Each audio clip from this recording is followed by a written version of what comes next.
Hello everyone, welcome back to the channel. स्वागत है आपका आपके फेवरेट चैनल इंडो पाठशाला पर। आज के इस वीडियो में हम कवर करेंगे 4 फरवरी के इम्पोर्टेंट करंट अफेयर्स को। लेक्चर कंटिन्यू करते हैं, देखेंगे अपना पहला प्रश्न हमारा, when is world cancer day observed. तो विश्व कैंसर दिवस जो है यह कब मनाया जाता है? ये मनाया जाता है 4 फरवरी को। ऑप्शन ए करेक्ट है। एनटीपीसी 2016 में ये प्रश्न पूछा गया है, एग्जाम के लिए इंपॉर्टेंट है। एंड देखो, इंपॉर्टेंट डे से ना एक क्वेश्चन तो आपके एग्जाम में पूछा ही जाता है, ठीक है। तो यहीं पे हम बात करेंगे। अच्छा, 23 अगस्त इंपॉर्टेंट डेट है। 23 अगस्त को हम क्या मनाते हैं? National space day. ये आपको पता होना चाहिए, ठीक है। आगे देखेंगे, every year on 4 February world cancer day is celebrated. World cancer day first launched in 2000। तो 2000 वर्ष में जो है पहली बार ये मनाया गया था। एंड बात करेंगे यहाँ पर, तो आप देख सकते हो थीम इंपॉर्टेंट है हमारे लिए। 2026 की थीम है यूनाइटेड बाय यूनिक। ये आपको याद रखना है, मोस्ट इंपॉर्टेंट। पर्पस क्या होता है इस डे को ऑब्जर्व करने का? Raise global awareness about cancer and drive individual and government action. Goal क्या है? Reduce premature deaths from cancer and other non communicable disease by 1/3 by 2030, ठीक है। बाकी आगे हम देखेंगे तो वर्ल्ड कैंसर डे जो है इसको लीड करता है union for international cancer control to support the goals of the world cancer declaration written in 2008। बाकी आगे देखेंगे, यहाँ पर आप देख सकते हो थीम मेंशन है united by unique. Next question, the supreme court recently instructed the central government to constitute a tribunal for resolving dispute related to which river. तो सुप्रीम कोर्ट ने हाल ही में केंद्र सरकार को किस नदी से जुड़े विवादों को सुलझाने के लिए एक ट्रिब्यूनल बनाने का निर्देश दिया है?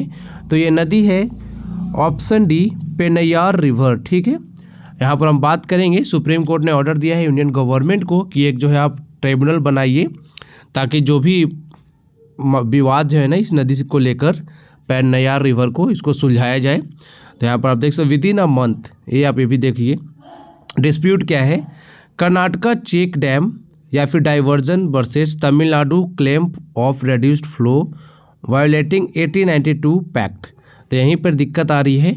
बाकी केस हिस्ट्री की बात करूँ तो तमिलनाडु जो है ये गया था सुप्रीम कोर्ट में 2018 में, arguing interstate rivers are national assets. Impact क्या है इसका? Reinforces tribunal mechanism and judiciary role in cooperative federalism. Pennaiyar river की अगर हम बात करेंगे ना, तो ये ओरिजिनेट कहाँ से होता है? एक नंदी हिल से in the Chikkaballapura district of Karnataka, यहीं से जो है ये ओरिजिनेट होता है। It then flows southward for 80 kilometres through Karnataka to north western Tamil Nadu, where it turns and flows south eastern ward to enter of the bay of Bengal at Cuddalore. तो ये आपको पता होना चाहिए। जो सोर्स जो है इसका ओरिजिनेट कहाँ से होती है? नंदी हिल्स से, जो कि कर्नाटक में पड़ता है। एंड बे ऑफ बंगाल में जो है अपना जल गिराती है ये नदी, पेन्नयार रिवर। एंड डिस्प्यूट जो है किन दो राज्यों के बीच में है? तो कर्नाटक और तमिलनाडु। ये आपको पता होना चाहिए इतना। चलो आगे देखेंगे। अच्छा, यहाँ पर कुछ इंपॉर्टेंट रिवर हैं हमारे लिए, आपके एग्जाम के लिए इंपॉर्टेंट है ये। मेजर साउथ इंडियन रिवर को एक बार हम देखेंगे। सबसे पहले देखो यहाँ पे रिवर के नेम मेंशन है, सोर्स क्या है नदी का, स्टेट कौन कौन से कवर करते हैं, ड्रेनेज क्या है, कहाँ है, यानी जो अपना जल जो है कहाँ पे गिराते हैं, एंड ट्रिब्यूटरीज एंड की फीचर्स मेंशन है। तो सबसे पहले हम बात करेंगे गोदावरी की। तो ये जो है महाराष्ट्र के नासिक के पास एक त्रिम्बकेश्वर है, वहाँ से जो है ये सोर्स है इसका।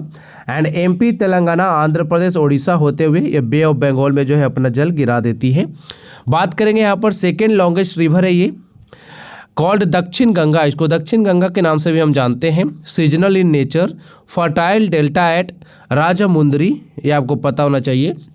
एंड मेजर ट्रिब्यूटरीज के कौन कौन से हैं? प्राणहिता, इंद्रावती, सबारी, मंजीरा। एंड एशिया का जो largest rail cum road bridge है ना, राजमुंदरी कोवूर, वो इसी नदी पर है। किस पे? गोदावरी पे।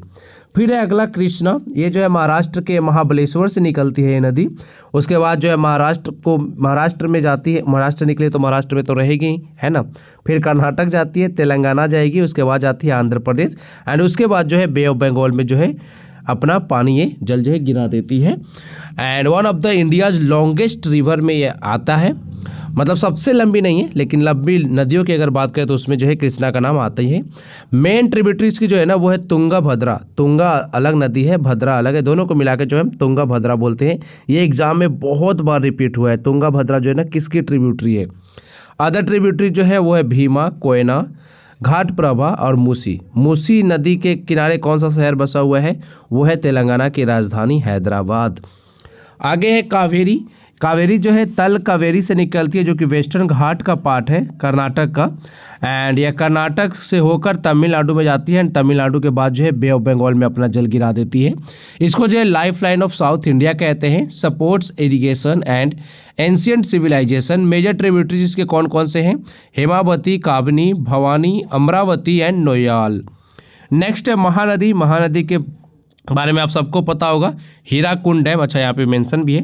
सबसे पहले देखो इसका जो सोर्स है वो है सतपुरा रेंज, जो कि मध्य इंडिया में पड़ता है, सेंट्रल इंडिया में। उसके बाद जो है ये महाराष्ट्र से निकलते हुए छत्तीसगढ़ जाती है, छत्तीसगढ़ से झारखंड, झारखंड से फिर ओडिशा, ओडिशा के बाद जो है बे ऑफ बंगाल में चली जाती है, ठीक है, अपना जल गिरा देती है। And major east flowing river है ये, ठीक है। हीराकुंड डैम जो है इसी पर है, जो कि one of the largest dam in India है, ये आपको पता होना चाहिए। तो काफ़ी इंपॉर्टेंट फैक्ट्स यहाँ पर जो है आपको कवर कराए गए हैं। देखो हमारा पीडीएफ जो है ना पेड इसलिए ही होता है क्योंकि हमारे कंटेंट जो है ना सबसे अलग होते हैं। इसके बारे में आपको लास्ट में बताऊँगा। लेक्चर कंटिन्यू करते हैं। Under the new trade deal, US tariffs on Indian goods have been reduced to approximately what percentage? तो पहले अभी देखो 18% कर दिया गया घटाकर। पहले हम देखेंगे कितना था, यहाँ देखिए 25% जो है पहले टैरिफ लगाया गया था ट्रंप के द्वारा, अभी जो है कम कर दिया गया है, 18% कर दिया गया है, ठीक है। यहाँ पर आप देख सकते हो। अनाउंसमेंट की बात करेंगे तो यूएस प्रेसिडेंट जो डोनाल्ड ट्रंप है said the US and India have reached a trade deal after talks with PM Narendra Modi. India to lower tariffs and non-tariff barriers on US products. India to increase imports including energy purchases. Reaction क्या है, PM Modi ने welcome किया है tariff reduction को। Detailed legal commitments and legal long term implications still unclear. Significance क्या है, marks a step towards stronger bilateral trade ties and could रिशेप energy and good trade flows between the two nations. तो 25% से घटाकर जो है अब 18% कर दिया गया है डोनाल्ड ट्रंप के द्वारा। यहाँ पर आप देख सकते हो दोनों मित्र हैं। चलो आगे देखो। इंडियन माउंटेनर जो है Kabak Yano recently achieved a major feat by summiting which peak. तो अभी जो है इन्होंने किस एक चोटी पे जो है चढ़ाई की है, इन्होंने कहाँ पहुँचे हैं ये, तो ये पहुँच गए हैं माउंट एकांका गोवा पे, ठीक है। ऑप्शन सी करेक्ट है। यहाँ पर देखिए अचीवमेंट की बात करें तो कबाक यानो जो है ना 27 वर्ष के हैं एंड किस राज्य से आते हैं, अरुणाचल प्रदेश से आते हैं। इन्होंने सक्सेसफुली सबमिटेड किया है, यानी सब सक्सेसफुली जो इन्होंने चढ़ाई कर दी है माउंट एकांका गोवा की, ये आपको पता होना चाहिए, जिसकी हाइट आप देख सकते हो कितनी है, 22,831 फीट, ठीक है। एंड कहाँ पर है ये माउंट एकांका गोवा, अर्जेंटीना में है। एक्सपेडिशंस की बात करें तो पार्ट ऑफ हर 7 summit mountaineering challenge and conditions देख सकते हो, overcame extreme altitude and harsh weather showcasing endurance and skill. बाकी यहाँ पर हम बात करेंगे माउंट एकांका गोवा की, तो यह हाईएस्ट पीक है साउथ अमेरिका का, ये आपको पता होना चाहिए, एंड वेस्टर्न हेमिस्फीयर का। Inspires young athletes specially from north east. बाकी आगे देखते हैं, यहाँ पर कुछ इंपॉर्टेंट फैक्ट है आपके लिए। यहाँ पर देखो कॉन्टिनेंट मेंशन है ना, यहाँ पर आपको हाईएस्ट पीक का नाम मेंशन है कि कौन से कॉन्टिनेंट में कौन सी हाईएस्ट पीक है, एंड यहाँ पर जो है ऊंचाई लिखी गई है कितने मीटर का है वो, एंड यहाँ पर लोकेशन मेंशन है। सबसे पहले देखेंगे एशिया कॉन्टिनेंट की जो हाईएस्ट पीक है ना वो है माउंट एवरेस्ट, जिसकी ऊंचाई है 8,848 मीटर, एंड ये नेपाल में आता है। नेपाल में जो है ना माउंट एवरेस्ट को सागर मथा के नाम से जानते हैं, ये भी आपको पता होना चाहिए। साउथ अमेरिका की जो है हाईएस्ट पीक है अकांका गुआ, जहाँ पे अभी यानू जी ने चढ़ाई की है। इसकी हाइट है 6,962 मीटर, अर्जेंटीना में है ये। नॉर्थ अमेरिका की हाईएस्ट पीक है माउंट डेनाली, ये जो है इसकी हाइट है 6,194 मीटर, यूनाइटेड स्टेट्स में आता है ये। अफ्रीका का जो हाईएस्ट पीक है ना वो है माउंट किलिमंजारो, इसकी हाइट जो है 5,895 मीटर है, एंड तंजानिया जो देश है ना उसमें ये पड़ता है माउंट किलिमंजारो। यूरोप की हाईएस्ट पीक है माउंट एल्ब्रूस, हाइट है इसकी 5642 मीटर, रसिया में आता है ये। अंटार्कटिका की बात करेंगे ना तो विंसन मासिव जो है हाईएस्ट पीक है अंटार्कटिका का, ठीक है, जिसकी हाइट है 4892 मीटर एंड ये अंटार्कटिका में ही पड़ता है। फिर ओशियानिया की बात करेंगे, जो ओशियानियास कंट्रीज़ है ना उसमें जो हाईएस्ट पीक है पंकाक जाया है, ये 4884 मीटर हाइट है इसकी, इंडोनेशिया में जो है ये आता है, ठीक है। तो आगे देखेंगे, विच स्टेट गवर्नमेंट लॉन्च्ड पिल्लू AI, a voice-based billing and accounting app aimed at simplifying financial management for small businesses। तो ये किस राज्य ने जो है अभी लॉन्च किया है पिल्लू AI? तो ये लॉन्च किया गया है आंध्र प्रदेश की सरकार के द्वारा। ऑप्शन सी करेक्ट है। यहाँ पर देखो पर्पज क्या है इसका, simplifying billing and accounting for small businesses या फिर MSMEs। फीचर देखो इसमें क्या क्या है, voice based commands for invoices, transaction recording and report generation, support multiple Indian languages for accessibility, reduce dependence on accountants and complex software. Impact क्या होगा इसका, promotes digitization of MSMEs, enhance transparency and ease of doing business. यहाँ पर आप देख सकते हो ये हैं आंध्र प्रदेश के CM चंद्रबाबू नायडू जी। नेक्स्ट है, Indian Highways Management Company Limited has signed an MOU with which institution to strengthen cyber security and data protection in highway operation। तो ये जो है किसके साथ MOU साइन किया है, IHMCL ने। तो ये है national forensic sciences university, option C. आप एक चीज़ नोटिस कर रहे हो, आज लगभग सारे प्रश्न का उत्तर जो है ना आंसर सी ही, ऑप्शन सी ही है ना। यहाँ पर देखो MOU साइन किया गया है Indian highway management company limited के द्वारा with national forensic sciences university, ठीक है। ड्यूरेशन इसका होगा 3 वर्ष का, 3 ईयर्स। फोकस एरियाज हैं cyber forensic, digital evidence integrity, training and research. Objective क्या है, secure digital highway system like MLFF tolling and advance traffic management platforms from cyber threat. आगे हम देखेंगे यहाँ पर कुछ इंपॉर्टेंट जो है most recent and significant MOUs हैं एंड यहाँ पर आप देख सकते हो ऑर्गेनाइजेशन एंड कंट्रीज मेंशन है। इनिशिएटिव क्या होने वाला है वो भी यहाँ पर मेंशन है, किस एरिया को फोकस करने वाले हैं। बाकी इन्वेस्टमेंट एंड पर्पस ये तो उतना इंपॉर्टेंट है नहीं, फिर भी एक बार हम देखेंगे। असम पेट्रोकेमिकल्स लिमिटेड ने MOU साइन किया है दीनदयाल पोर्ट अथॉरिटी के साथ, MOU टू सेटअप और ई-मैथनॉल प्लांट, ठीक है। कांडला पोर्ट गुजरात को फोकस मतलब लोकेशन वो है इसका।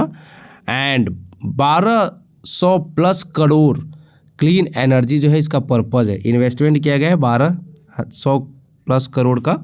Hero future energies and PFC and REC, यहाँ पर आप देख सकते हो MOU किया हुआ है यहाँ पर for renewable energy project, India location है। एंड इन्वेस्टमेंट कितना है, 6200 करोड़। नेक्स्ट है NHAI and national forensic sciences university, MOU for digital security and forensic support, national highway के द्वारा, नेशनल हाईवे फोकस है। एंड साइबर सिक्योरिटी एनहेंसमेंट जो है इसका पर्पज़ है। MECL and government of Catamarca जो कि अर्जेंटीना का है, MOU for access to lithium resource, location Argentina है। एंड क्रिटिकल मिनरल सिक्योरिटी जो है इसका पर्पज़ है। इंडिया एंड USA के बीच में MOU साइन हुआ agreement on cyber crime investigation cooperation, bilateral है ये। एंड साइबर क्राइम कंट्रोल जो है इसका पर्पज़ है। इंडिया एंड लाइबेरिया के बीच में हुआ MOU on medicine quality standard, bilateral है ये। फिर यहाँ पर बात करेंगे हेल्थ एंड फार्मा रेगुलेशन जो है इसकी पर्पज़ है। IIE, NABARD and Arunachal SRLM जो है इन्होंने एग्रीमेंट साइन किया है to promote women entrepreneurship. Arunachal Pradesh location रहेगा, फोकस किया गया अरुणाचल प्रदेश पे। And livelihood and MSME support जो है इसका पर्पज़ है। फिर है IIE and WBSRLM, MOU for east VEP implementation, West Bengal जो है इसका लोकेशन होने वाला है। एंड रूरल स्टार्टअप प्रमोशन जो है इसका पर्पज़ है। तो ये जो है स्लाइड आपके एग्जाम के लिए इंपॉर्टेंट है। आगे देखेंगे, who is appointed as the director in the department of defence as approved by appointments committee of the cabinet. तो ये है M Anita, option C correct है। देखो फिर से सी है ना। आगे देखो, अपॉइंटमेंट को अप्रूव किया गया है। The appointments committee of the cabinet clear the posting of M Anita and इनको जो है रोल मिला है डायरेक्टर का डिपार्टमेंट ऑफ डिफेंस में, ठीक है। टेन्योर जो है 26 सितंबर 2026 तक इनका रहेगा। आगे देखेंगे next, which state government approved a heritage grant specially to preserve and promote the legacy of Darrang king of the Koch dynasty. देखो ये इंपॉर्टेंट प्रश्न है। असम जो राज्य है, यहाँ पर सही उत्तर हो जाएगा ऑप्शन बी। यहाँ पर हम बात करेंगे, देखिए अनाउंसमेंट किया गया है क्या, असम ने डिक्लेयर किया है 50 crore grant to preserve the heritage of Darrang kings of the Koch dynasty. Focus क्या होगा, restoration of royal sites, monuments and cultural landmarks. Honoured figures थे यहाँ पे कौन कौन, महावीर चिल्लाराई एंड महाराज नारायणन, ये आपको पता होना चाहिए। एंड टूरिज्म एंड आइडेंटिटी की बात करें तो initiative promotes Assam tourism and strengthen indigenous identity.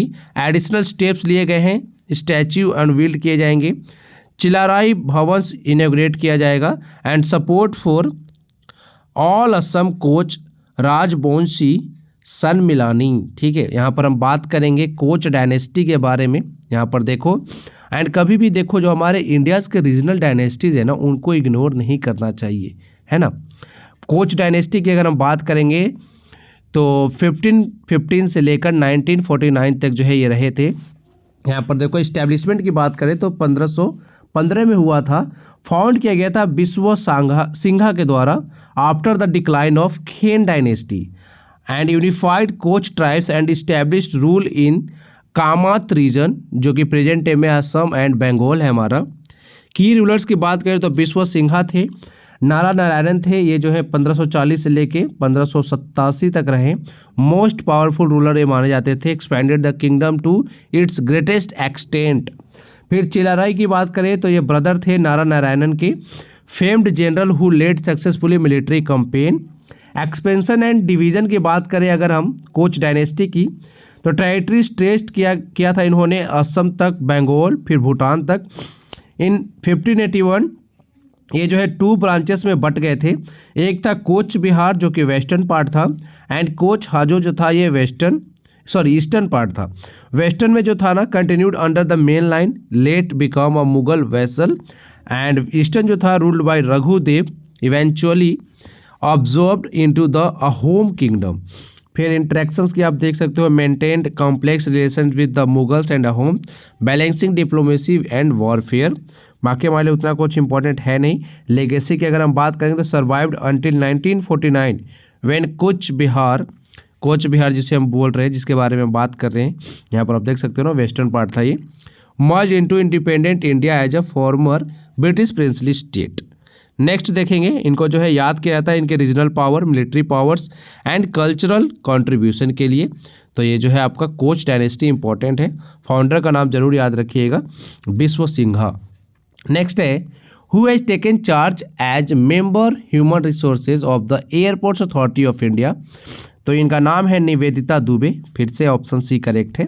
यहाँ पर देखो अपॉइंटमेंट की बात करें तो निवेदिता दुबे जो है इन्होंने चार्ज लिया है as a member human resources की, किसमें, एयरपोर्ट्स अथॉरिटी ऑफ इंडिया में, ठीक है। माइलस्टोन यही है कि ये फर्स्ट वीमेन बन गई हैं इस पोजीशन को होल्ड करने वाली ऑन द AAI बोर्ड, ये आपको पता होना चाहिए। बाकी हम बात करेंगे एयरपोर्ट्स अथॉरिटी ऑफ इंडिया की, तो फाउंड किया गया था 1 अप्रैल 1995 को। हेडक्वार्टर न्यू दिल्ली में, चेयरमैन है विपिन कुमार, एंड ये किस मिनिस्ट्री के अंडर में आती है एयरपोर्ट्स अथॉरिटी ऑफ इंडिया, तो ये आती है मिनिस्ट्री ऑफ सिविल एविएशन के अंडर में। एंड अभी करेंट में मिनिस्टर कौन है इसके, वो हैं के राममोहन नायडू। नेक्स्ट है, a Dhaka court has sentenced former prime minister जो थी ना शेख हसीना, उनको जो है 10 साल का सजा इम्प्रिजमेंट इन्होंने सुनाया है in corruption cases related to irregularities in the allocation of plots under which project का नाम आपसे पूछा जा रहा है। तो ये प्रोजेक्ट था Purvanchal new town project, option B correct है अभी हमारा। यहाँ पर आप देख सकते हो वर्डिक्ट आया है, जो यहाँ के जज थे ना रबियुल आलम, इन्होंने डिलीवर्ड किया sentences in the Purbachal new town plot allocation cases. Sheikh Hasina जो है फॉर्मर PM रह चुकी है यहाँ की बांग्लादेश की, 5 year in each of 2 cases, 2 cases में जो है इनको 5-5 साल की सज़ा सुनाई गई है। टोटल 10 साल का सज़ा जो है इनको सुनाया गया है। ठीक है, फिर यहाँ पे टुलिप रिजवाना सादिक है, ये ब्रिटिश MP हैं एंड जो नीस है हसीना की। ठीक है, एंड इनको जो है 2 years in each case, totalling जो है इनको 4 ईयर का जो है सज़ा सुनाया गया है। एंड अजमीना सिद्दीक जो है इनको 7 ईयर्स का एक ही केस में सज़ा सुनाया है। फिर है रदवान मुजीब सिद्दीक, ये बॉबी हैं हसीना के बेटे हैं ये, इनको जो है 7 साल का इनको भी सज़ा सुनाया गया है। ठीक यहाँ पर देख सकते हो कॉन्टेक्स्ट में है allegations of irregular allocations of 20 कट्ठा plot in Dhaka Purvanchal new town project. बाकी यहाँ पर देख सकते हो टुलिप सिद्दीक जो है डाउटर है शेख हसीना की। ठीक है, एंड अच्छा एक मिनट फैमिली लिंक्स की बात करें तो टुलिप सिद्दीक जो है ना ये डाउटर है शेख रहमान की, जो कि हसीना की बेटी है। ठीक है, जो कि हसीना के नीचे हैं। आगे देखो ये है शेख हसीना, 10 साल की सज़ा मिली है इनको। चलो आगे देखो, रिवीजन लेसन की बात करेंगे तो 3 फरवरी के इंपॉर्टेंट करेंट अफेयर्स को रिवाइज करेंगे। सबसे पहले इंद्रपाल सिंह वालिया, ये जो है अभी बने हैं air officer commanding in chief eastern air command की। सर्वेश रंजन जो है इनको प्रमोट किया गया है चीफ जनरल मैनेजर जो है यूनियन बैंक ऑफ इंडिया का। 16th फाइनेंस कमीशन जो है इन्होंने रिटेन किया स्टेट का शेयर ऑफ टैक्स डेवोल्यूशन 41%, पहले भी इतना ही था, अभी जो 2026-31 तक जो है 41% ही रहेगा। The purpose national UAV test and innovation corridor will establish in Odisha. Punjab marked a major aviation and cultural milestone 2026, इन्होंने जो है आदमपुर एयरपोर्ट का नाम जो है बदल दिया है, गुरु रविदास जी के नाम पे इन्होंने रखा है इस एयरपोर्ट का नाम। The discovery of the new orchid species highlights the biodiversity of Kerala. Dalai Lama जो है इन्होंने हिस्ट्री क्रिएट कर दिया है, winning his first Grammy award at the age of 90। 68th Grammy award जो है लॉस एंजलिस में अनाउंस हुआ है, वहाँ पर जो इनको ग्रैमी अवार्ड दिया गया है। ठीक है, a rare red colour aurora was recently observe from Indian astronomical observatory Hanle, ये कहाँ पर है, लद्दाख में। ठीक है, एक्सरसाइज अग्नि परीक्षा जो है जॉइंट ट्रेनिंग एक्सरसाइज है जो कि कंडक्ट किया गया है इंडियन आर्मी एंड ITBP के बीच में। इंडियन रेलवे ने लॉन्च किया इंडिया का first ever LNG diesel dual fuel DEMU train in January 2026 and कहाँ पर जो है इसको पहली बार चलाया जाएगा, अहमदाबाद के साबरमती में। ठीक है, नेक्स्ट जो अब हम रिवाइज करेंगे 2025 के मोस्ट इंपॉर्टेंट करेंट अफेयर्स को थ्रू वन लाइनर्स फॉर्म। तो सबसे पहले 19 जुलाई जो है मंगल पांडे जी का बर्थ एनिवर्सरी होता है, मोस्ट इंपॉर्टेंट पर्सनैलिटी याद रखिए। DRDO ने डेवलप्ड किया है कास prime system which successfully test at 50,000 feet in Ladakh. In Hungary was the Polyak Imre and Varga Janos Memorial Ranking Series 2025 held. The IIMUN 2025 conference inaugurated by Union Minister Piyush Goyal in Noida. In Haryana, will Asia's biggest jungle safari be built in the Aravalli Hills? Important है, याद रखिएगा, exam में पूछा जाएगा। The second BIMSTEC Ports Conclave held in Visakhapatnam in July 2025. In Karnataka was the Dhwansi Pandana scheme launched to aid visually impaired passengers, याद रखिएगा। फिर राम माधव जो है ये ऑथर है the new world 21st century global order and India का। Bitra island की बात करें, set to host a new Indian naval defence base located in Lakshadweep. The multi stage malaria vaccine candidate named AdFalciVax being developed by India. IIM Kozhikode Indian Institute launched Gyanoday. In Bolivia, did India send 3 lakh doses of measles rubella vaccine in July 2025 to help manage a disease outbreak. The 32nd edition of Simbex being held in Sri Lanka in 2025. अब आपके लिए एक प्रश्न है जिसका उत्तर आपको देना है। Who was the leader of Ramoshi rebellion जो कि 1822 में हुआ था इन महाराष्ट्र। तो 1822 में महाराष्ट्र में रामोसी विद्रोह का नेतृत्व किसने किया था? ऑप्शन है वासुदेव, बलवंत फाड़के, सिद्धू एंड कान्हू, उमाजी नायक या फिर बिरसा मुंडा। RRB NTPC 2016 में जो है प्रश्न पूछा गया तो आपके लिए इम्पोर्टेंट है। अब आपके लिए एक छोटी सी अनाउंसमेंट है। डेली करंट अफेयर्स की PDF जो भी आपने पढ़ा ये आपको जो है फ्री में प्रोवाइड नहीं कराया जाता है। 251 का जो है हमारा बैच है, 12 मंथ का आपको जो है डेली करंट अफेयर्स में प्रोवाइड कराया जाएगा। 151 में जो है 6 मंथ का करंट अफेयर प्रोवाइड कराया जाएगा। 65 का जो हमारा मंथली करंट अफेयर्स है ना, वो अभी आपको 51 में मिल रहा है सिर्फ आज के लिए। And 2026 topic wise current affair जो है ना, जनवरी टू जून, जिसमें हम आपको 25 टॉपिक देते हैं, वो 65 का है, लेकिन आज के लिए जो है 51 में ये प्रोवाइड कराया जाएगा। आज लास्ट डे है इस ऑफर का, तो आप जो है परचेस कर सकते हो 65 का कोर्स 51 में। आपको परचेस कैसे करना है इसको, सबसे पहले आपको प्ले स्टोर से जाके ना इंडो पाठशाला का ऐप इंस्टॉल कर लेना है। वहाँ पे जाना है आपको पेड कोर्सेज में, वहीं पर आपको सारे कोर्सेज विजुअल होंगे। कॉन्टैक्ट नंबर है यहाँ पे दिया हुआ है 9123206137। किसी भी तरह का अगर आपको इशू आता है तो इस पर कॉन्टैक्ट कर सकते हो या फिर व्हाट्सएप पे मैसेज कर सकते हैं। आज की वीडियो में इतना ही है। Thank you for watching video. Thank you so much.